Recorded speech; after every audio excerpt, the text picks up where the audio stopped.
શુભનમંચ અને પ્રબુદ્ધ સભાગૃહમાં ઉપસ્થિત વડીલો અને મારા વાલા વિદ્યાર્થી મિત્રો, આરંભે બે વાત નિખાલસતાથી કબૂલી લઉં. સલ્લા સાહેબથી માંડીને મીનાબેન સુધીના સૌ કોઈને તમારી ઉંમરે વિદ્યાર્થી હતા ત્યારથી સાંભળી વાંચીને અમે મોટા થયા, એટલે એમની બાજુમાં હું બહુ સંકોચ બેઠી. અને બીજી વાત કે હું જે આલેખ મૂકવા જઈ રહી છું રઘુવીરભાઈનો, એમાં મંચ અને પ્રથમ બે હરોળ મારા કેન્દ્રમાં નથી. પ્રથમ બે હરોળ પછીના મારા વિદ્યાર્થીઓ, મારો પ્રયત્ન એટલો જ છે કે રઘુવીરભાઈના સાહિત્યના ઉદાહરણો દ્વારા એક આલેખ તૈયાર થાય, એક નકશો એ આંગળી ચાલીને આ સામે બેઠેલા મારા છોકરાઓ રઘુવીરભાઈના સાહિત્ય પ્રત્યે કાન સરવા કરશે તો પણ મારું અહીં આવ્યું સાર્થક છે. કારણ 55 મિનિટ સ્થિર એક વર્ગમાં સળંગ ન બેસી શકતા વિદ્યાર્થીઓ સવારે 9:30થી તપ કરી રહ્યા છે. અને એટલે હું એવો પ્રયત્ન કરું છું કે રઘુવીરભાઈનું સાહિત્ય સર્જન, એમાં એક પ્રતિબિંબિત સમાજ અને એમનું જાહેર જીવન, હું આ બધું જરા 3 તબક્કામાં વિદ્યાર્થી સમજે એ રીતે મૂકવા માંગુ છું. લાઘવની કળા મને હસ્તગત નથી એટલે હું વાંચી જાઉં છું. સામાજિક રીતે પ્રતિબદ્ધ સાહિત્યનું સર્જન કરનાર, કૃષક, સર્જક, અધ્યાપક અને કુશળ વહીવટકર્તા, આજીવન આ 4 સ્તંભ પર અડીખમ ઉભેલા સર્જક શ્રી રઘુવીર ચૌધરીનો તાજેતરમાં 5 ડિસેમ્બરે 85મા વર્ષમાં પ્રવેશ. આઝાદી પૂર્વેનું, સ્વતંત્રતા પ્રાપ્તિનું, સ્વતંત્રતા પછીની મોહભંગ સ્થિતિનું અને ઇન્ફોર્મેશન ટેકનોલોજીની સાથે આર્ટિફિશિયલ ઇન્ટેલિજન્સના આ યુગના એ પ્રત્યક્ષ સાક્ષી. સ્વાભાવિકપણે સમયનો પ્રલંબપટ એમના સાહિત્યમાં ઝીલાય, સમાજની સંવેદનાઓ અને સમસ્યાઓ પોતાનામાં ઉજાગર કરે અને એ સમસ્યાઓના સમાધાન શોધી આપે, તે સામાજિક પ્રતિબદ્ધતાનું મુખ્ય સૂર અને આ પ્રતિબદ્ધ સાહિત્યનો પર્યાય એટલે રઘુવીરભાઈ ચૌધરી. સર્જક તરીકે રઘુવીરભાઈ સ્પષ્ટપણે માને છે કે જે દેશમાં આપણે જન્મ્યા, જે સંસ્કૃતિ આપણને પોષણ આપ્યું, એને આગળ લઈ જઈ શકીએ કે કેમ એ જોવું જરૂરી. એ મુદ્દો સામે રાખીને લખવું એવી દ્રઢ માન્યતા મનુષ્ય જાતિના કલ્યાણ માટે લખવાની ખેવના રાખનાર સર્જક માને છે કે આરોપેલા મૂલ્ય શક્ય છે કે કલા માટે બાધક નીવડે, પણ આત્મસાત થયેલા સંવેદેલા મૂલ્યો કલા સાધક નીવડે. 64-65ની સાલથી લખાવું શરૂ થાય. ગુજરાતી સાહિત્યમાં દેશ દુનિયાની ઉથલપાથલો અને બદલાતા સમય સંદર્ભની સમસ્યાઓની અભિવ્યક્તિ જે સમય મંદપ્રાણ રહી, જીવન ઉવેખાયું, ત્યારે આરંભથી આજ સુધી સમાજની સંવેદના, સમય સમયની સામાજિક પ્રતિકૂળ પરિસ્થિતિ, સામાજિક સમસ્યાઓ અને જીવનના મૂલ્યો, આ બધું એક મેકમાં ગૂંથીને સાહિત્ય સર્જનારા રઘુવીરભાઈનું મૂલ્ય અડકેલું છે. કારણ સ્નેહ, સમજણ અને શ્રદ્ધા દરેક સમસ્યાના એમના માટે હાથવગા સમાધાનો છે. ગામડું શ્વસે ને શહેરમાં વસે, ઉત્પાદક શ્રમમાં અનર્ગળ વિશ્વાસ અને પરિણામે મૂલ્યનિષ્ઠ સાહિત્યનો આવિર્ભાવ.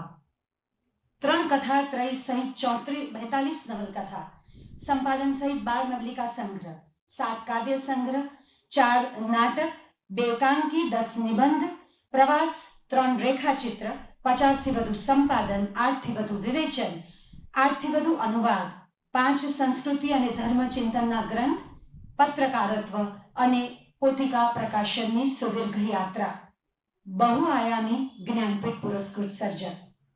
કોઈ પણ સર્જક ચેતના એના સમય સંદર્ભથી પરિપ્લાવિત થયા વિના ન રહે.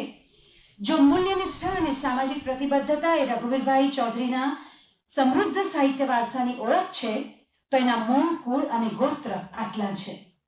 ગોવર્ધનરામ અને દર્શકને જોડતો રઘુવીર સેતુ, સરસ્વતીચંદ્ર એમનો આદર્શ, ગાંધી વિચાર, વિનોબાના દર્શનથી રસાયેલ વ્યક્તિત્વ, ભગત પિતા પાસેથી પ્રાપ્ત પૌરાણિક કથા વારસાનો સમૃદ્ધ મૌખિક વારસો, ભોળાભાઈ પટેલ જેવા વિદ્યાર્થી વત્સલ શિક્ષક, સત્યના પ્રયોગો, શિક્ષાપત્રી, ગીતાંજલિ, હિમાલયનો પ્રવાસ જેવી કૃતિઓનું કિશોરવય પહેલાનું વાંચન, રામાયણ, મહાભારત, ભાગવતના સંસ્કાર, પાંડુરંગ આઠવલે દાદા ગીતા પ્રવચન માટે દર વર્ષે આવે ત્યારે શાળાએથી છૂટીને પ્રવચન સાંભળવા અને ગીતાના શ્લોક સવારે વહેલા જાગીને વાંચવા એ નિત્યક્રમ. શનિવારના ઓછવમાં ભક્તિસભર વાતાવરણમાં રાસ રમવા, સાથે સાથે વોલીબોલ અને હુતુતુતુ જેવી રમતોમાં ઉત્તમ દેખાવ. કોંગ્રેસ સેવાદળની સક્રિય શ્રમ શિબિરોમાં જવાનું થાય, સંસ્કૃત ભૂષણ, રાષ્ટ્રભાષા રત્ન, ચિત્રકલામાં ઇન્ટરમીડિયેટ એમ મેટ્રિક પૂર્વે પ્રતિભા પોખાવી શરૂ થઈ જાય. આગળ ઉપર હિન્દી ભાષા સાહિત્ય અધ્યયન અધ્યાપનનો વિષય, મધ્યકાળના સંત કવિઓ મુનશી પ્રેમચંદ, ફણીશ્વરનાથ રેણુ, હિન્દીના પ્રગતિવાદી સર્જકો સાથેનો અનુબંધ અને સાથે રામદર્શ મિશ્ર અને નામવરસિંહ જેવા સાથેની આત્મીયતા અને આમ સર્જક ચેતનામાં સમાજ વધુ ને વધુ ખૂંટાતો જાય. 10 વર્ષની ઉંમરથી ભજન પ્રકારની રચનાઓ લખાવી શરૂ થઈ જાય. 15મા વર્ષે ગતિ નામક કાવ્ય કુમારમાં છપાઈ જાય. ગ્રામમાં પ્રૌઢ શિક્ષણના વર્ગો ચલાવી, છોકરાઓની હોસ્ટેલનો વહીવટ સંભાળી, એ આવકમાંથી શાળાનો ઓરડો અને ગામમાં રંગભૂમિનો ચોતરો કરી નાટક ભજવે. આમ સાહિત્યિક પ્રવૃત્તિ અને જાહેર જીવનની નિસ્બતનો સમાંતરે આરંભ થઈ જાય. શાળા શિક્ષકો દ્વારા ભણાવાયેલી કવિતાનો મૌખિક વારસો પરિણામે મેટ્રિક પૂર્વે લખાવાનું શરૂ થયું ને ખીલતા ફૂલને મ્લાન મેં કદી દીઠું નથી. આ મુક્તક પછી ગતિકાવ્ય જે કુમારમાં છપાયું, આ કાવ્ય યાત્રા આરંભાઈ. તમે બધા પુખ્ત છો, મતદાનનો અધિકાર ધરાવો છો અને આજે આપણા દેશની ધર્મ, સંપ્રદાય, રાજકારણ, શિક્ષણ આ બધી જ વ્યવસ્થાના તમે સાક્ષી છો. ધીમે ધીમે તમે એને સમજી રહ્યા છો અને જે સમયમાં તમે પાંગરી રહ્યા છો એ સમય કદાચ હું માનું છું કે અરાજકતાનો છે, શિક્ષક તરીકે ચિંતા અને ચિંતનનો છે. ત્યારે રઘુવીરભાઈના શબ્દો હું મોટા ભાગે ઉદાહરણ એમના સર્જનને એટલા માટે આપું છું કે તમે કાન સરવા દઈને સાંભળજો અને આજની પરિસ્થિતિ સાથે એને મૂલવવાનો તમે જાતે પ્રયત્ન કરજો. આ કાવ્યયાત્રા આરંભાઈ. તમસા વહેતા વૃક્ષ પવનમાં, ફૂટપાથ અને શેઢોના કવિ બચાવ નામું રજૂ કરે છે ધરાધામથી. મેં ખેતરમાં મન વાવ્યું ને ઉગી આવ્યું નગર, આમ કહેતા કવિ અનુભવે હું કેડી ખોતા શતપથમાં પ્રસર્યો. ગામ છૂટવું, નગરમાં વસવું, સમાજની સમસ્યાઓનું ચિંતન સર્જનાત્મક અભિવ્યક્તિ દ્વારા કરે. બાંગ્લાદેશનો સંઘર્ષ સૌહાર્દનો ચિત્કાર દાવાનળમાં પ્રગટે પણ કેટલો પ્રસ્તુત છે. મેં માન્યું હતું કે જીવન ધર્મથી મોટું છે, પરંતુ ધર્મ તો જીવનને નહીં પોતાને નામે લડે છે અને કરે છે મારી શ્રદ્ધાની ફજેતી. હવે તો જ્યાં સુધી ઈશ્વર અને અલ્લાહ, રામ અને રહીમ જેવા બેવડા નામ ધારી ધારીને મને વિભાજિત કરતો રહેશે, ત્યાં સુધી હું એના વિના જ જીવીશ. પ્રકૃતિનું બેરમીથી નીકળતું નિકંદન અને માનવજાતની લાપરવાહી જોઈને કવિને પ્રશ્ન થાય છે, ઝાડને છાંય ઉભેલો આ માણસ મૂળ કાપશે? ભારતની સાંપ્રત પરિસ્થિતિના આપણે સૌ જ્યારે સાક્ષી છીએ ત્યારે સર્જકતા કેટલી પ્રસ્તુત છે. સદૈવ અગ્નિ લાવ, હું આખી દ્યુત સભાને સળગાવી દઉં, આ સિંહાસન પર સ્થિર બેઠેલા અંધાપાને પ્રકાશમાં પલટાવી દઉં. પાંચાલીના પ્રશ્નનો ઉત્તર કોઈની પાસે નથી. અહીં આશ્રિત બનેલો ધર્મ અંધાપાને અનુકૂળ વર્તી રહ્યો છે. શાંતિના નામે હું દાસ નથી રહેવાનો. રશિયા યુક્રેન યુદ્ધનું મૂક સાક્ષી આખું જગત છે. આપણે બધાએ સંહાર ટેલિવિઝનના માધ્યમથી જોઈ રહ્યા છીએ અને ત્યારે આ સર્જકનો શબ્દ સાર્થક થાય છે. પ્રત્યેક મનુષ્ય જાણે છે ક્ષણભંગુર છે પોતે, છતાં અમર હોય એમ વર્તે છે. એથી મોટું આશ્ચર્ય બીજું કયું? પ્રત્યેક મનુષ્ય જાણે છે કે યુદ્ધ વિઘાતક છે, છતાં એમાં પ્રવૃત્ત થાય છે. એથી વધુ અસંગત બીજું શું અર્જુન? અસંગત નહીં, અનાસક્ત થા. સંવેદનશીલ સર્જક સમાજના તૂટેલા લયને ઝીલે છે. માનવતાને ગળે દીધેલા ટૂંપાથી એ વ્યથિત છે. ચિંતનની ભૂમિકાએ કલહને વાચા આપે છે. પેટ્રોલ પુરુષ બુશ અને સદ્દામ પેટ્રોલ વડે પેટ્રોલ માટે લડ્યા હતા, આપણે પથ્થર બની પથ્થર માટે લડીશું. અને આમ આ સર્જક મહાનગરોની આસપાસના ગામડાઓની ખેતીલાયક જમીન વેચાઈ રહી છે અને જે વર્ગ તૈયાર થઈ રહ્યો છે. અમદાવાદમાં તો એ ખૂબ જોવા મળે છે. રવિવારે મલ્ટીપ્લેક્સ, તમે રવિવારે આમાં જાઓ શોપિંગ મોલમાં ને એમાં, ત્યારે આ પ્રકારના વર્ગનું ચિત્ર બહુ જ સહજ છે. ભૂતપૂર્વ ખેડૂના દીકરા યુવરાજ શાહ શોભે, બેઠા કારે પાન ચાવતા રસ ઢોળેના થોભે. એ જ રીતે પરંપરાગત ખેતી આપણે છીનવી લીધી અને એની અભ્યાસ સાથે એ સમાજનું એટલો અનુબંધ નથી કેળવાયો. એની ત્રીજી અને ચોથી પેઢી જ્યારે આ બધી જ આ ગામ, ક્યારે આ ખેતરો જમીન વેચાઈને રૂપિયા જે દિવસે એ લક્ષ્મી ચાલી જશે ત્યારે એમની પછીની પેઢીઓ શું કરશે, એ તો બહુ જ એક ધુમ્મસ ભર્યા ચિત્ર તરફ એ સમાજ ધકેલાઈ રહ્યો છે. એ જ રીતે ગામથી શહેર નહીં, પણ આજે તો ઉપરલા મધ્યમ વર્ગના બાળકો તો વિદેશ ચાલ્યા જાય છે. આ સદીના શહેરોએ વિખૂટા પાડી દીધા સંતાનોને માવતરથી. 1992માં લખાયેલી શબવાહિનીના કેન્દ્રમાં બાબરી ધ્વંસને પગલે દેશમાં, ગુજરાતમાં, અમદાવાદમાં ફાટી નીકળેલા તોફાનોનું ગ્લાનિભર્યું ચિત્ર છે. અને ત્યાં કવિએ એક કવિતામાં એક ચિત્ર મૂક્યું છે કે આ બાજુ બગીચો છે, પેલી બાજુ ધર્મસ્થાન, એની પાછળ ઢંકાયેલું અવાજ રૂપે ઓળખાતું કલા કેન્દ્ર. આ ઢંકાયેલું કલા કેન્દ્ર એક કવિને અભિપ્રેત છે.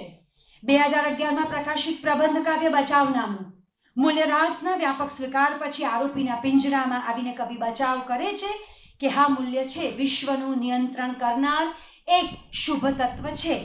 વિકાસના નામે નિસર્ગશ્રીનું નિકંદન, પર્યાવરણનો વિનાશ, વિનોબાની સબભૂમિ ગોપાલકીનો ભૂદાન મંત્ર ભૂમાફિયાઓના ભૌતિકવાદના ભરડામાં આવ્યો. નફાની વકરતી વૃત્તિ, જંતુનાશક દવાઓને નામે થતો વિષ વ્યાપાર, ઉદ્યોગોને સહુલિયત આપતું બિનહિસાબી નાણું અને ન્યાયને અંધ બનાવતી અનૈતિક લાલચો, આ બધું મળીને જે સમાજની અરાજકતા એનું ચિત્ર કવિ બચાવનામુંમાં રજૂ કરે છે. અને મોટા ઉદ્યોગ ગૃહો અને લાલચુ ભ્રષ્ટ રાજકારણીઓ કૃષક સમાજને મૂળ સોતા ઉખેડવામાં પાછી પાની નથી કરી. પ્રકૃતિને ચાહનારા કવિ આ વિડંબના વિશે ચિંતિત છે. માણસ છે માલિક બધાનો, બની વિશ્વનું કેન્દ્ર, નિયંત્રે સઘળા તત્વો, પોતા ખાતર ભાવિ સાથે સદા ખેલતો. ગાંધીજીનો વિચાર, જે કેળવણી અંગ્રેજોનો ઉતાર છે આપણો શણગાર બની ગઈ. કામચોરી અને કરચોરી જેવું જ બની ગયું છે અધૂરું શિક્ષણ. ત્યારે કવિ લખે છે, દ્રવ્યથી દ્રવ્ય માટે ત્યાં વિદ્યાની શાખ વિસ્તરી. જ્ઞાન માધ્યમ છે, માત્ર અંગ્રેજી છે વિશ્વ સુંદરી. મૂલ્ય સપાટી પર દેખાય કે ન દેખાય પણ વિશ્વનું સંયોજન કરનાર તત્વ. અને મને રઘુવીરભાઈ અંગત રીતે બહુ જ રીતે ગમે છે. શ્રદ્ધા એમનું મુખ્ય સૂર છે અને દરેક સમસ્યાની પાછળ એક એમની શ્રદ્ધા, એક એવું તત્વ, એક ડિવાઇન ફોર્સ જેના વિશે વાત કરવાનું ક્યારેય ચૂકતા નથી. મૂલ્ય છે સપાટી પર, દેખાય કે ન દેખાય, વિશ્વનું સંયોજન કરનાર તત્વ છે. એટલે જ મૂલ્યની હાર અને બળની જીત આજની સમસ્યા છે. અને છતાંય ભૌમ ઊંચી ઇમારતો રચીને ધન સાથે કીર્તિ કમાય છે, પછી કોઈ અજ્ઞાત દાતા એ ઇમારતને આરોગ્યધામમાં ફેરવવા માટે આવે છે. આ સમતુલા ટકાવી રાખનાર તત્વમાં સર્જકની શ્રદ્ધા છે. સ્પષ્ટપણે માને છે મારી કવિતા કોઈના ભય, અંધશ્રદ્ધા, અસદ અને હિંસા નિવારવામાં સહેજ પણ ખપમાં આવે તો જેને હું ફૂલ કહેતો હોઉં એને કોઈ બીજા ખાતર કહે તો મને વાંધો નથી. આ એક નાનકડો આલેખ તમે આ કાવ્ય સંગ્રહમાંથી પસાર થાઓ એના માટે મેં વિદ્યાર્થીઓને આપ્યો. 36થી 42 નવલકથાઓનો કથા પ્રપંચ ઉત્તર ગુજરાત વિશે ભારતીયતાનો મુખ્ય સૂર બની રહે છે. આ કથા સૃષ્ટિમાં આલેખાયેલા સંવેદનો અને સમસ્યાનું ક્ષેત્રફળ માત્ર ઉત્તર ગુજરાત પૂરતું સીમિત ન રહેતા સમગ્ર ભારતના ભૂખંડનું તો ચિત્ર ક્યારેક ઉપસાવે છે. એમાં નિરૂપાયેલા સમાધાનો વૈશ્વિક પરિપ્રેક્ષ્યને ત્યાગે છે. પૂર્વરાગત્રયીથી આરંભાતી આ યાત્રા વ્યક્તિથી સમષ્ટિની, વેદનાથી બોધનાની ગતિ છે. આ કથા સૃષ્ટિમાં કુટુંબ, કૃષિ, કેળવણી, શિક્ષણ, રાજકારણ અને સમાજકારણનો વ્યાપ છે. પૂર્વરાગ પરસ્પર પ્રેમાંશમાં સોનલ અને ચંદ્રહાસના પરિણય નિમિત્તે સામાજિક અને રાષ્ટ્રીય સંદર્ભોને સર્જક તાગે છે. પ્રેમ માત્ર આનંદમાં નહીં પણ યાતનામાં પાંગરે. એક તરફ સામાજિક અન્યાય, પ્રારબ્ધની કઠોરતા અને બીજી તરફ માતૃત્વનું વરદાન અને શારીરિક અત્યાચારનો અભિશાપ એવી સ્ત્રીની શરીર રચના સ્ત્રીના શોષણમાં જવાબદાર. પણ મને રઘુવીરભાઈની જે વાત બહુ જ સ્પર્શી જાય છે, ફેમિનિઝમની વાત કરીએ છીએ, સ્ત્રી પર થતા શારીરિક અત્યાચારની વાતમાં એના ઉકેલમાં એમણે બહુ જ સરસ વાત કરી છે કે આને માટે પુરુષોના આધ્યાત્મિક વિકાસની અત્યંત આવશ્યકતા છે અને કદાચ આ સમસ્યાનું સમાધાન ત્યાં મળી શકે એમ છે. એવી સામાજિક સમસ્યાનો ઉકેલ પુરુષના આધ્યાત્મિક વિકાસમાં સર્જક જુએ છે. સ્વતંત્ર વ્યક્તિત્વ અને આગવી ઓળખ ધરાવતા અનિકેત, ઉદયન, અમૃતાના પાત્રો દ્વારા અસ્તિત્વવાદની સાથે સાથે પણ સંસારમાં બધા સંકળાયેલા છે, કોઈ એકલું નથી. જીવવા માટે માણસને અનેકની જરૂર પડે છે અને આમ કહેતો ઉદયન કે સ્વતંત્રતાની સંવાદિતા જોઈએ છે, સ્નેહ જોઈએ છે. છેવટે તો ભારતીય વૈચારિક વારસાના પ્રતિનિધિ આ પાત્રો છે. સગી આંખે જોયેલું ને કહેવાનું ને લોહીના લયમાં અનુભવેલું જગત રજૂ કરવાનો સંકલ્પ ક્રમિક કાળ યોજનાના દસ્તાવેજી આલેખન સાથે વતનની આત્મકથા અવતરે અને ગુજરાતી સાહિત્યને સજ્જડ રીતે સામાજિક પ્રતિબદ્ધ કથાત્રય મળે છે ઉપરવાસ, સહવાસ અને અંતરવાસ. પીથુભગત કરસનમુખી મૂળજી વેવાઈના 3 કુટુંબ, 3 પેઢી, આઝાદી પૂર્વેથી 52ની ચૂંટણી અને 72 આશરે 25 વર્ષનો સમયગાળો આટલો વ્યાપ સર્જક આમે જ કરે છે, જેમાં ઉપરવાસમાં કૃષક સમાજનું લોકજીવન છે, એના વિવિધ પાસાનું નિરૂપણ છે.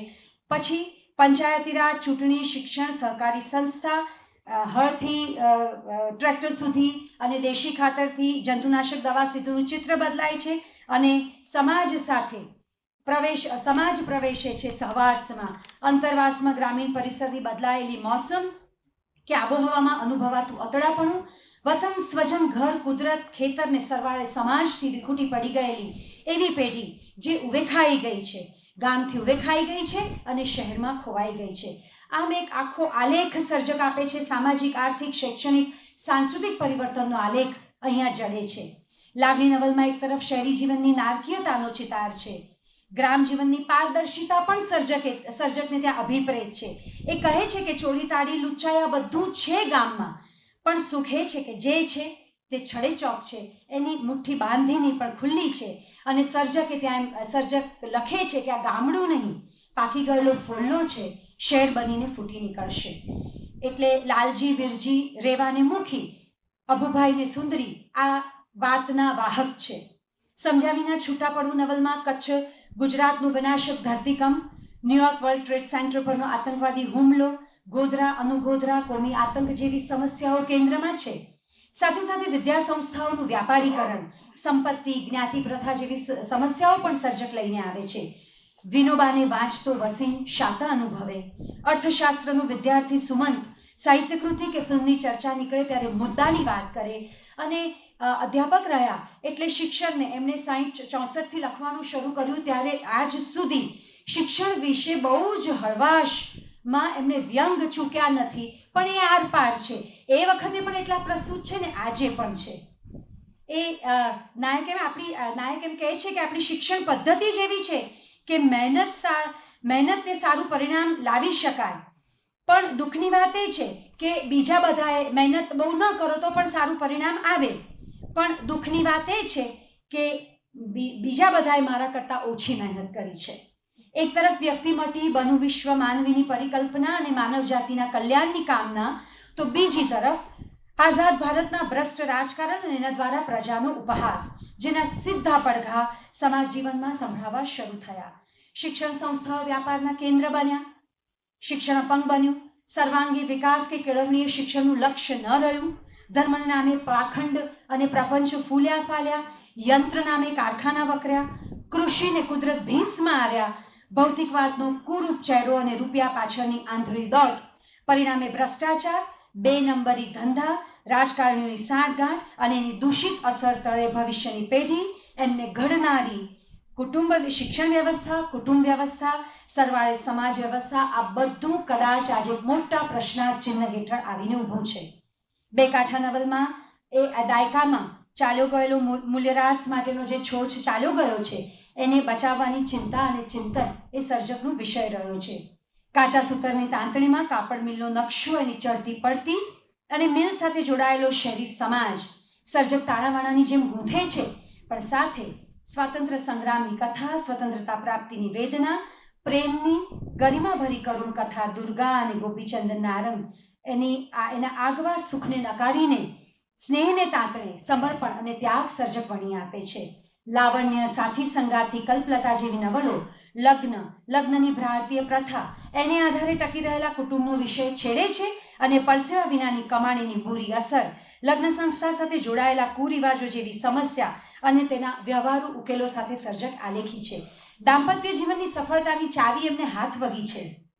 પોતે સામાન્ય હોઈએ એવી છાપ ઊભી કરીને જીવનસાથીમાં અસામાન્યનું સંવર્ધન ઈચ્છવું.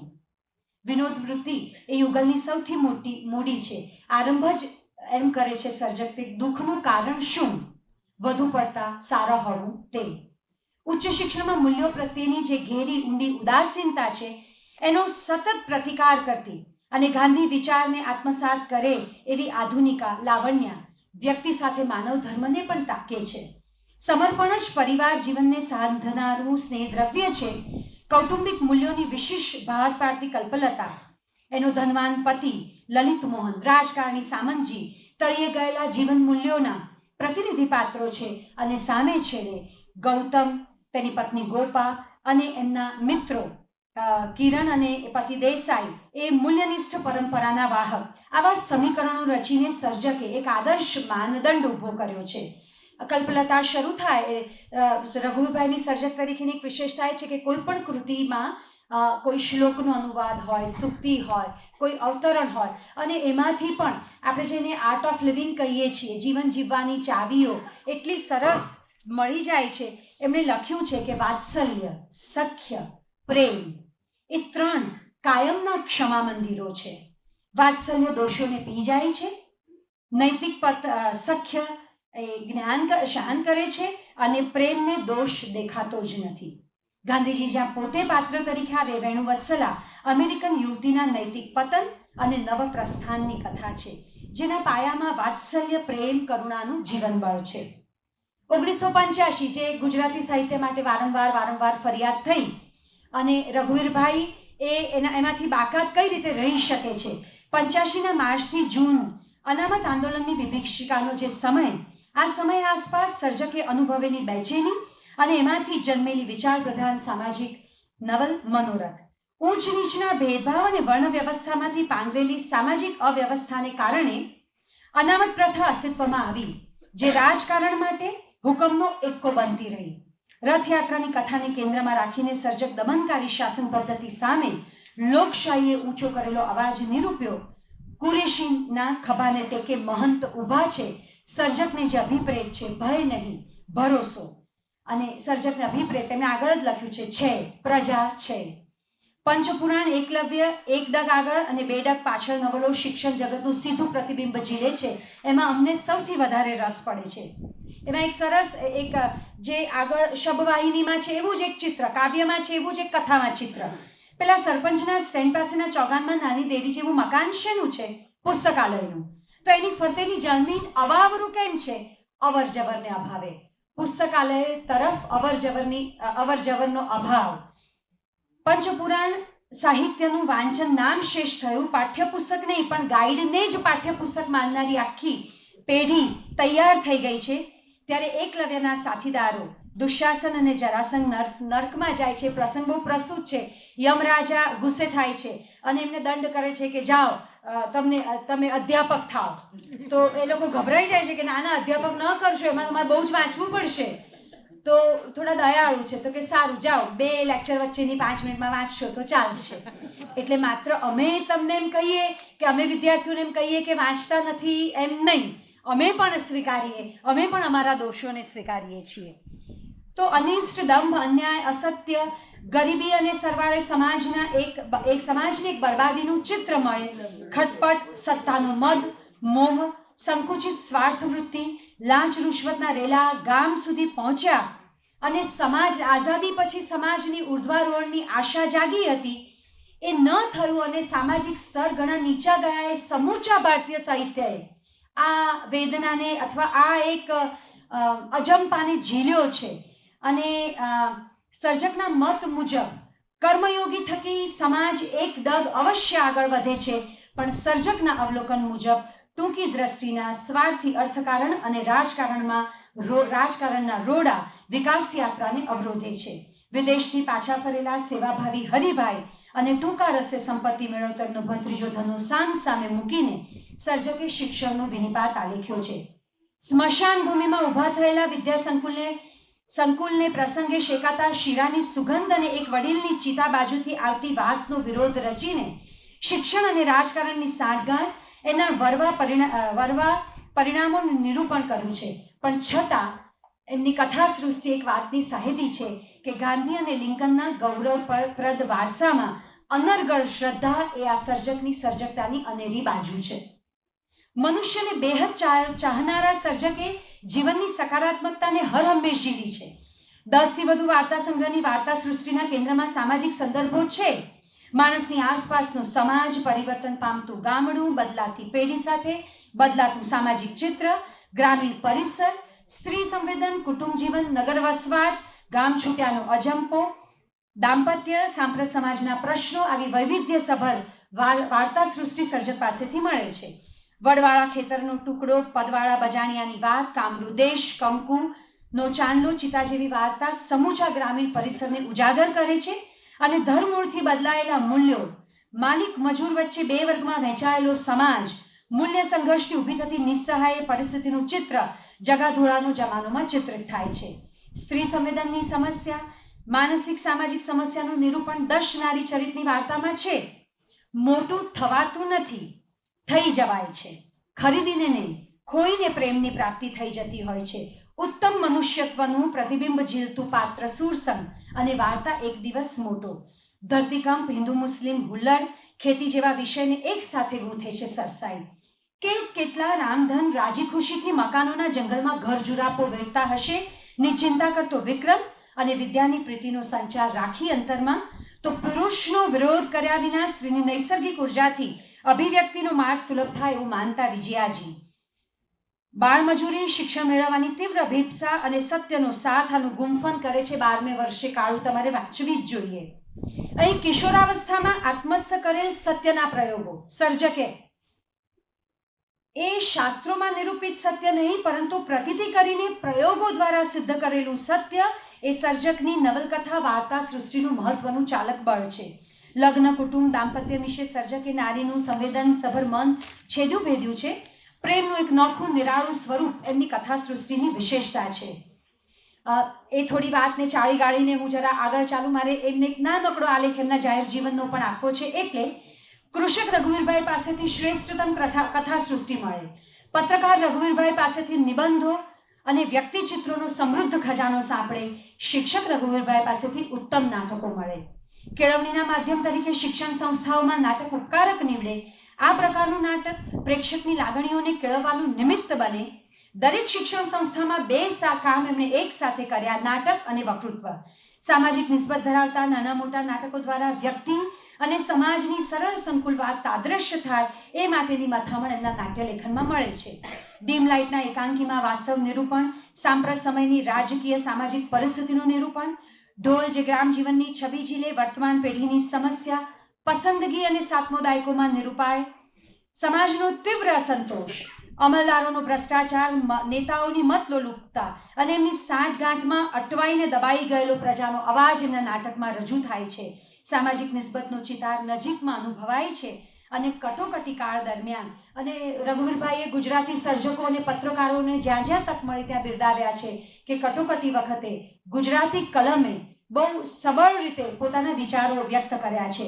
કટોકટી કાળ દરમિયાન એક હતું સત્તા જોઈને એના વિરોધમાં નાટક લખવાની પ્રબળ પ્રેરણામાંથી સિકંદર સાની જન્મે છે. વધારે રસ પડે એવા એમના નિબંધો અને લેખોના પુસ્તકો. ભૃગુલાંછન, કેટલાક નિબંધના માત્ર તમને ઉદાહરણ આપું છું, તમે એમને આ સમયની પરિસ્થિતિ સાથે માત્ર સરખાવજો. સંપ અને મર્યાદામાં સર્જક લખે છે કે આત્મનિરીક્ષણ માટે તૈયાર થવાનો સમય પાકી ગયો છે. વિચારવાનું રહે કે અપરાધીકરણ માત્ર સ્થૂળ પ્રકારનું નહીં, સૂક્ષ્મ પ્રકારનું પણ હોય. મતદાન મથક હડપ કરી લેવા, મારઝૂડ કરી ધાર્યું પરિણામ લાવવું, વિરોધીઓના ખૂન કરાવવા, આ બધું તો અક્ષમ્ય છે જ. પણ વિરોધીઓ પર ખોટા આક્ષેપ કરવા, સામા પક્ષના સભ્યને પ્રલોભન આપીને ખેંચવો, સરકારના સારા કામની કદર ન કરવી એ લોકશાહીની દ્રષ્ટિએ અપરાધ છે. અને હવેની વાત મહત્વની છે કે સંનિષ્ઠ અધિકારીઓને કામ કરવા દેતી સરકારો દુર્લભ બની છે. તેથી જે સરકારના શાસનમાં સંનિષ્ઠ અધિકારીઓ ઉત્તમ પરિણામ લાવી શકતા હોય એ સરકારો પણ અભિનંદનીય છે. ભારતમાં દરેક મોટો પક્ષ, ઉદ્યોગપતિઓ, કાન સરવા કરીને સાંભળજો, ભારતમાં દરેક મોટો પક્ષ ઉદ્યોગપતિઓ અને મોટા વેપારીઓ પાસેથી બિનહિસાબી નાણું મેળવે છે અને બદલામાં એમના ભ્રષ્ટાચારને છાવરે છે. આવનારા વર્ષો તમારી પાસે છે. તમારી ચેતના, આવા સર્જકોને વાંચીને એમની કલમમાંથી પ્રેરણા લઈને તમે જો વૈચારિક દાયરાની બહાર વિચારતા થશો તો એના માટે પણ આ સર્જન કર્મ એ પર્યાપ્ત છે. ભાવિ સંકટમાં એમણે એક સરસ પ્રશ્ન કર્યો છે કે મોટે ભાગે આપણે દરેક વસ્તુને બહુ વખોડતા હોઈએ છીએ, તો સિસ્ટમની બહાર રહીને સિસ્ટમને વખોડવું એના કરતાં સિસ્ટમમાં આવીને કાંઈ કામ કરવું એ જરૂરી છે. પણ મોટે ભાગે સિસ્ટમને નુકસાન બુદ્ધિજીવીઓ સૌથી વધારે કરે છે. તો બુદ્ધિજીવીઓએ માત્ર એના પોતાના સ્વાતંત્ર્યનું રક્ષણ કરવાનું છે કે સૌના? શું એણે પોતાની સુખ સગવડોની ચિંતા કરવાની છે કે ગરીબીની રેખા નીચે જીવતા અડધા દેશના વતની હોવાનું પણ યાદ રાખવાનું છે? અને આની સાથે ભારતીય જીવન દ્રષ્ટિ નથી પલાયનવાદી કે નથી નકારાત્મક, એ ત્યાગ પ્રધાન છે, જેના મૂળમાં સકળ સૃષ્ટિ માટેની નિર્હેતુક પ્રેતી. આ તો એમનો મુખ્ય સૂર રહ્યો છે એમના સમગ્ર લેખનનો. પુનર્વિચારમાં જે 33 નિબંધો છે એમાં ગુજરાત, ગુણવંતી અને ગાંડી, એમાં એક સરસ વાત લખી છે કે ભારત જેવા દેશમાં શિક્ષણ ક્ષેત્રે, ઔદ્યોગિક ક્ષેત્રે રાજકારણ બંધનું એલાન આપે થોડા નજીકના ભૂતકાળમાં. અત્યારે જે તાજેતરમાં ચૂંટણી થઈ અને એમાં જે બધા જીત્યા છે ગુજરાતમાં, તમે થોડુંક મન દઈને વિચારજો, થોડા નજીકના ભૂતકાળમાં કેટલી બધી જાહેર સંપત્તિઓને નુકસાન થયું હતું અને જાહેર સંપત્તિઓ કઈ રીતે ઊભી થઈ અને જેના થકી આ જાહેર સંપત્તિને નુકસાન થયું એ બધા ચૂંટણીમાં અત્યારે ક્યાં છે? એવા પ્રશ્નો તમે ઘરે જઈને આવા પ્રશ્નો કરજો ને એના ઉત્તરો શોધજો. તો રાજકારણ બંધનું એલાન આપે છે ત્યારે પ્રશ્ન થાય છે કે આ નકારાત્મક ઉપાયો હાથવગા છે? રોજના કામ પછી જે ફાજલ સમય રહે એમાં લોક જાગૃતિ માટેના પ્રચારની તક કેટલી? હું આ ચાળી ગાળી દઉં છું અને એ હું માત્ર એટલું જ કહું છું કે પુનર્વિચાર, ભાવભૂમિનો ઉલ્લેખ એટલા માટે કરું છું કે હુતાશનની આગમાં જ્યારે ગુજરાત સપડાયું અને પરિષદે ભૂકંપ વખતે અને કોમી રમખાણો વખતે જે કામ કર્યું, ભાવભૂમિનું પ્રકાશન, એનો જે કિસ્સો છે એના વિશે મેં લખ્યું છે. પણ મને થોડોક જે 5 મિનિટ છે એમાં 2 વાત કહેવામાં રસ છે. એમના રેખાચિત્રો, અમે શિક્ષકો, નારાયણભાઈનું રેખાચિત્ર છે, આપણે જ્યારે નારાયણભાઈ દેસાઈનું રેખાચિત્ર વાંચીએ પણ એમાં અણુ કચરાનો અહેવાલ મળે આપણને વિચારતા કરી દે. એ તો આપણને એક અંદાજ પણ ન કે આમાં એવી રીતે એક પ્રસંગ સાથે મારી વાત પૂરી કરું. અમે બધા શિક્ષકો છીએ તો એક શિક્ષક બીજા શિક્ષક પર વારી કેવા જાય? આદરણીય તખતસિંહજી પરમાર સાહેબના રેખાચિત્રનો એક પ્રસંગ, એક વિદ્યાર્થી કોલેજના એક કાર્યક્રમ વખતે તોફાન કરે. પરમાર સાહેબને તોફાની છોકરા ગમે પણ કોલેજમાં તોફાન કરે ન ગમે. એ પકડવા દોડ્યા, બારીએથી ઠેકડો મારીને પણ પકડ્યો, છોકરો પકડાઈ ગયો, પરમાર સાહેબનો પગ મરડાઈ ગયો. પગ ભાંગ્યા પછી પેલા પકડાયેલા વિદ્યાર્થીના ખભાનો ટેકો લઈને કાર્યાલયમાં આવતા બીજા આચાર્ય હશે ખરા? એમની એવી દ્રઢ માન્યતા જે અમારે પણ બધાએ શીખવાની જરૂર છે. પરમાર સાહેબની દ્રઢ માન્યતા કે આ નવી પેઢી સામે પોતાને કોઈ ફરિયાદ નોંધાવવાની આવતી નથી. જે અભ્યાસી શિક્ષક પાસે વિદ્યાર્થીને આપવા માટે અસીમ પ્રેમ છે એણે ફરિયાદની ભાષા વાપરવાની આવડત ગુમાવી દીધી છે. પરિષદનું બંધારણ લોકશાહી પ્રકાર 5 મિનિટ લખી છે. અચ્છા, સમાપ્ત કરી દો. અચ્છા, હા, એ 2 મિનિટમાં વાત પૂરી કરું. પરિષદનું બંધારણ લોકશાહી પ્રકારનું હોય એવી માંગણી કમા મુનશીની, એ માટેનું વચન આપ્યું. નડિયાદના એ અધિવેશનમાં શિક્ષક ભોળાભાઈ સાથે વિદ્યાર્થી રઘુવીરભાઈ હાજર. 54-55નું વર્ષ. એ વિદ્યાર્થી માટેની નિબંધ હરીફાઈમાં ભાગ લીધો અને જીત્યા. એ અનુબંધ 64ની મધ્યસ્થ સમિતિમાં ઊભા રહ્યા. પિતાંબર પટેલના અવસાન પછી પરિષદની ધુરા સંભાળી. એચકેની એક નાની જગ્યામાં એક ટેબલ, પરિષદના મકાનનો પ્રશ્ન, બાંધકામ મોતીભાઈએ જમીન આપી, ચંદ્રકને પણ ચોકલેટ એવા કવિ સંમેલન થયા.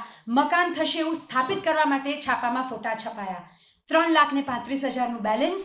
મકાન, પુસ્તકાલય, પ્રકાશન પ્રવૃત્તિ રોજના 4 કલાક આપ્યા. 30 લાખ અનુદાન. કલા સ્વાધ્યાય મંદિર, પરબ, રાવી પાઠક સભાગૃહ 68 લાખના અનુદાનથી અદ્યતન બનાવ્યું. સાહિત્ય પરિષદ જેવું જ એમનું કામ. મોતીભાઈ ફાઉન્ડેશન, એનું માત્ર એક વાક્યમાં કહી દઉં કે કૃષિ, પશુપાલન, લોક સંવર્ધનની પ્રવૃત્તિ, ઉત્તર ગુજરાત અને કચ્છ માટે જળ સંચય ને પશુપાલન વ્યવસાય માટે વિવિધ પ્રવૃત્તિઓ. Delhi Sahitya Akademi, press council of India, ગ્રામ ભારતી, લોક ભારતી, દર્શક ફાઉન્ડેશન. વિદ્યાર્થી, આમાં મુખ્ય કામ એમનું રહ્યું 2 વિદ્યાર્થી વાંચન શિબિર, જેથી ઉગતા સર્જકો વિકસે અને એની સાથે અનેક પાઠ્યપુસ્તક શિક્ષણ મંડળ સમિતિ, સંગીત નૃત્ય નાટ્ય અકાદમી, ગુજરાતી સાહિત્ય અકાદમી, એની સાથે સાથે રંગદ્વાર પ્રકાશન, જેમણે નવોદિત લેખકોને એ ગુજરાતી સાહિત્યમાં એમનું સ્થાન આપ્યું. પત્રકારત્વની વાત હું ચાળી ગાળી દઉં છું પણ લોકાયત સુરી, આ પત્રકારત્વ એ ગુજરાતના એ છેક છેવાડાના લોકો સુધી પહોંચ્યા. એમની એક વાત બહુ જ મજા પડે એવી, અપેક્ષાઓ છોડી દેવીને પરમ આત્મીય વ્યક્તિ પણ સેવા ન કરી શકે તો એનો વસવસો ન રાખવો. ભૂલો સુધારી શકાય હોય તો ઈશ્વરનો અનુગ્રહ જોવો અને અંતિમ એકલતા માટે તૈયાર રહેવું. સંયત સૂર અને સકારાત્મક દ્રષ્ટિકોણ એ સર્જકની સામાજિક પ્રતિબદ્ધતાના મુખ્ય આયામ છે.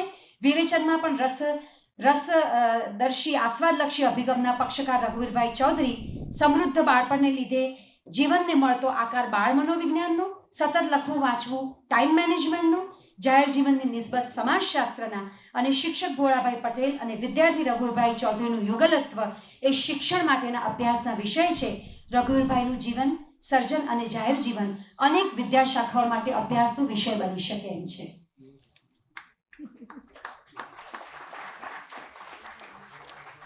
શરીફાબેનનો આભાર અને ધ્રુજતા પગ સાથે આ વડીલોની બાજુમાં ઊભી રહી એવી થોડી પણ શ્રદ્ધા મારામાં મૂકી એ માટે હું વિશેષ આભાર.